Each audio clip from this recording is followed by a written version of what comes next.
Hey everyone, if you want to create a Discord ticket system for support, reports, or help desk in 2026, you're in the right place. In this video, I'll show you step by step how to set up a Discord ticket system. First, create a support category called support or tickets.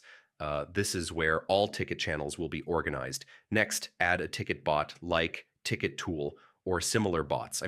These bots help automate the entire ticket creation process. Now, set up a ticket panel.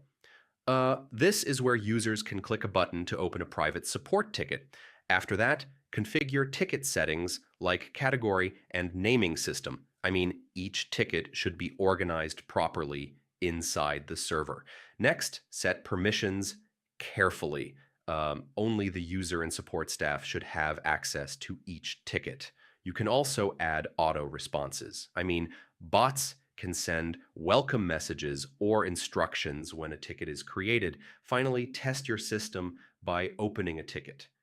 Make sure a private channel is created and works correctly. So yeah, that's how you set up a Discord ticket system in 2026. Follow each step carefully, and your server will have a professional support setup.